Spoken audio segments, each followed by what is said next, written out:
गोवन वार्ता लाईव्हचं YouTube channel subscribe करा आणि बेल आयकॉन दाबून लेटेस्ट व्हिडिओचं नोटिफिकेशन मिळवा। एकीकडे राज्यातील टुरिस्ट टॅक्सी चालकांचं आंदोलन सुरू आहे। सरकारही या आंदोलनाबाबत फारसं गंभीर नसल्याचं दिसतंय।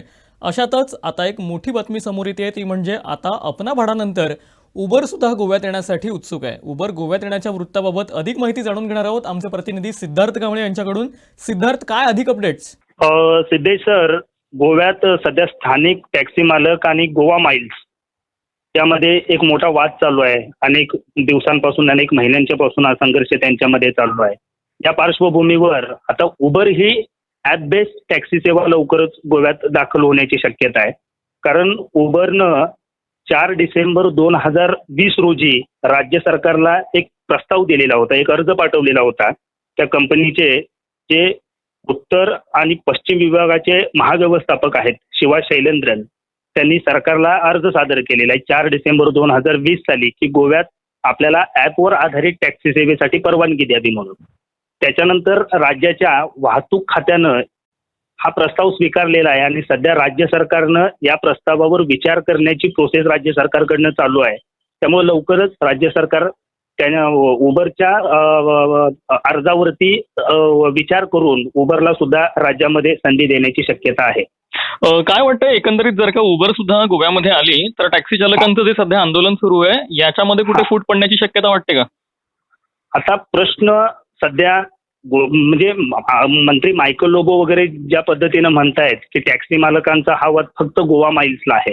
म्हणजे त्यांचा दावाच असा आहे की गोवा माइल्स टॅक्सी ॲप राज्यात आल्याच्या नंतर त्यांचे व्यवसाय कुठंतरी त्यांच्या व्यवसायाला मोठा फटका बसला। त्यात कोरोनाची महामारी राज्यात चालू आहे, त्यामुळे एका बाजूला कोरोना आणि दुसऱ्या बाजूला गोवा माइल्स, त्याच्यामुळे आपल्या व्यवसायाला फटका बसलाय असं त्यांचं मत आहे। त्यामुळे उबर सुद्धा जर गोव्यामध्ये आली तर पुन्हा टॅक्सी मालक आणि चालकांचं हे आंदोलन पुढच्या काळात आणखी तीव्र होण्याची शक्यता जास्त आहे। धन्यवाद सिद्धार्थ या सगळ्या सविस्तर अपडेटसाठी। दुसरीकडे अपना भाडाही गोव्यात येण्यासाठी उत्सुक आहे। लवकरच त्यांची सेवा गोव्यात सुरू होणार आहे। उबर येण्याच्या वृत्तानं अपना भाडाची स्पर्धा वाढणार असण्याची शक्यता आहे। त्यामुळे अपना भाडाची नेमकी या सगळ्यावरती काय प्रतिक्रिया आहे हे देखील जाणून घेण्याचा आम्ही प्रयत्न केलाय। त्यावेळी अपना भाडाचे सर्वेसर्वा मुर्तजा अली यांनी नेमकं काय म्हटलंय ते सुद्धा जाणून घेऊयात। ये खबर तो बिल्कुल सही है कि उबर आने की कोशिश कर रहा है, और बल्कि आपको ध्यान हो तो फरवरी के अंदर जब आपने पहली बार मुझसे अपना भाड़ा के बारे में जानना चाहा था, तब मैंने आपको बताया था कि उबर भी आने की तैयारी में है, और मैं आपके इस पे एक्सक्लूसिव जानकारी दूं कि अगले 2 महीने के अंदर ओला भी यहाँ होगा। क्योंकि और दूसरी एक चीज जो आप बता रहे हैं कि अधिकृत, पहली चीज तो सरकार ने इस डिसीजन को अगर लेना है तो काफी देर करी है। ये बहुत पहले हो जाना चाहिए था। ये डिसीजन गोवा की इकोनॉमी के फेवर में है, क्योंकि आप ये समझ लीजिए कि गोवा पूरा का पूरा इकोनॉमी टूरिज्म के ऊपर डिपेंड है, और मोनोपोली किसी जगह पे रहती है तो कहीं ना कहीं एरोगेंस भी आ जाता है, और प्रॉफिटेबिलिटी मार्जिन को लेके या कई सारी चीजें ऐसी होती हैं जो मोनोपोली में ओवरऑल नुकसानदेह होती हैं। तो कॉम्पिटिटिव बिजनेस आएगा तो बट ऑब्वियस बेनिफिट सबको है, हमें भी है। टूरिस्ट टैक्सी वालों का स्ट्राइक चल रहा है। अगर अपना भाड़ा आता है, उबर भी आता है, और जैसे कि आप कह रहे हैं कि 2 महीने में शायद ओला भी आ जाए, तो क्या आपको लगता है कि ये जो स्ट्राइक चल रहा है उसके ऊपर क्या असर पड़ेगा? देखिए, स्ट्राइक भी जो चल रहा है वो अपना स्ट्राइक देखिए चल क्यों रहा है, क्योंकि उनको पता है कि अब उनके पास कोई ऑप्शन नहीं है। अब स्ट्राइक करके एक गवर्नमेंट के ऊपर एक इमोशनल प्रेशर बनाने की कोशिश है, लेकिन आप समझिए कि किसी भी चीज को, किसी काम को करने के 2 डायरेक्शन होते हैं। एक तो आप पॉजिटिव डायरेक्शन में जाएं, तो जो आपके पास ऑप्शन है आप अडॉप्ट करें, और आप अगर खुद ऐसी सर्विसेज देने लग जाएं मीटर्ड के ऊपर या अपने बिहेवियर को लेके, तो कोई भी ऑपरेटर आके यहाँ पे सक्सेस होके नहीं जा सकता था अगर आपने अपॉर्चुनिटी नहीं दी होती। जहां तक अपना भाड़ा का सवाल है, तो अपना भाड़ा तो पहले ही जो है वो इन चीजों को लेके काफी ज्यादा लाइमलाइट में आ चुका है। हमने कई सारी चीजें सामने रखी है। टूरिस्ट का जो शॉर्टफॉल हो रहा था वो भी हमने सामने रखा था, और हम अपने प्लान के साथ में सामने रख ही चुके हैं कि किस तरीके से हम लोग टूरिस्ट को सर्व करने वाले हैं। जी, उबर अगर आता है गोवा में तो अपना भाड़ा के लिए भी कंपटीशन बढ़ेगा। इसके लिए तैयार है अपना भाड़ा? देखिए, अपना भाड़ा के लिए कंपटीशन नहीं बढ़ेगा, बल्कि अपना भाड़ा को एक अच्छा स्टैंड मिलेगा, क्योंकि जैसा मैंने आपको बताया कि हम लोग एक अलग पैकेज के ऊपर चल रहे हैं।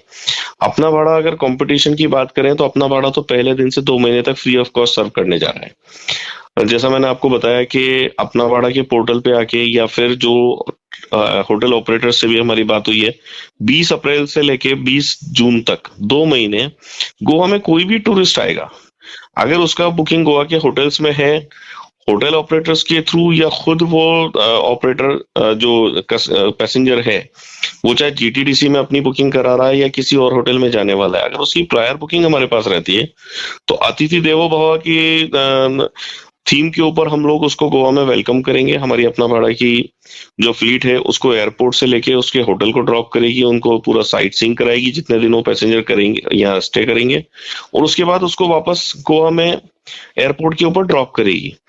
तो पहले 2 महीने ही हम अपना मार्केट बनाने के लिए हम काफी हद तक मेहनत कर चुके हैं, तो कंपटीशन अगर होगा तो ये तो बहुत ही अच्छी बात है। जी, एक आखिरी सवाल मेरा, अगर उबर आता है, अपना भाड़ा आता है, या फिर कोई भी ऐप एग्रीगेटर कंपनी गोवा में आती है, तो क्या ऐसा लगता है आपको कि यहाँ के जो टूरिस्ट टैक्सी वाले हैं, प्राइवेट टैक्सी ओनर्स है, उनका जो भी अभी बिहेवियर या फिर अभी उनका जो भी कहना है वो कमजोर हो जाएगा? देखिए, इसमें सिद्धेश जी 2 चीजें हैं। पहली चीज तो एग्रीगेटर प्लेटफॉर्म जब आता है उसका काम करने का तरीका ये होता है, वो अपनी मार्केटिंग करेगा बाहर। ऐप जो है वो वर्ल्ड वाइड, अगर मैं उबर की बात करूं तो 7.5 करोड़ उबर के ऐप डाउनलोडेड है। ओला करीब इंडिया के अंदर 8.5 करोड़ लोग डाउनलोड करे हुए हैं। ठीक है, अपना भाड़ा भी इसी दिशा में काम कर रहा है। तो जब हम गोवा आएंगे तो हमारे पास वो पैसेंजर होगा जो हमें वेल नोन जानता होगा। हमने गोवा में सिर्फ सर्विसेज प्रोवाइड करानी है।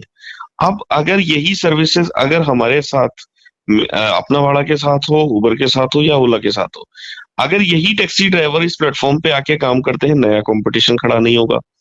अदरवाइज अगर हमने अपनी सर्विसेज सर्व करनी है तो नए फ्लीट ओनर खड़े करेंगे, चाहे अपना भाड़ा ने अपनी 150 गाड़ियां खुद डाली है, ओला या उबर आएगा तो वो भी अपनी गाड़ियां, नए ऑपरेटर जब वो रिक्वायरमेंट रखेंगे तो अगर उनकी रिक्वायरमेंट इन्हीं ऑपरेटर्स के थ्रू पूरी हो जाती है, जो लोग इनमें से जाके उनके साथ शामिल हो जाते हैं, तो उनको नए फ्लीट नहीं डालने पड़ेंगे। अदरवाइज जो लोग ल्यूक्रेटिव ऑफर ओला या उबर रखेगी तो नए नए लोगों को रोजगार मिलेगा, वो फाइनेंस करा के व्हीकल निकाल के रोड पे आएंगे। तो मेरे हिसाब से तो अगर मुझसे अगर आप एक इन डेप्थ ओपिनियन मांगे तो इन लोगों को एक पॉजिटिव डायरेक्शन में सोचना चाहिए, और मतलब यूनियन बाजी से ऊपर उठ के हर एक टैक्सी ड्राइवर अपना हित सोचे, अपने फेवर में सोचे, तो उसको इस पर डिसीजन करना चाहिए उसको किस तरफ जाना। मैं ये नहीं कहता कि वो अपना भाड़ा में जाए या ओला में जाए या उबर में जाए, चाहे वो गोवा माइल्स में जाए, चाहे वो टैक्सीमैन यूनियन के साथ में चले, चाहे जी वो बिल्कुल, ब्लैक लेकिन के मेरा साथ सवाल चले। एकदम स्ट्रेट था कि क्या आपको लगता है कि आने वाले दिनों में अगर ओला या उबर या फिर कोई भी ऐप बेस्ड एग्रीगेटर आता है गोवा में, तो जो टूरिस्ट वालों की जो यूनिटी है उसके उसके ऊपर कुछ असर पड़ेगा, वो कमजोर होगी, हाँ या ना? देखिए, कमजोर तो होगी। जी जी, बहुत बहुत शुक्रिया, आपने जो भी अपनी बयान रखे और अपना जो भी कहना था वो रखा हमारे साथ। शुक्रिया। Thank you.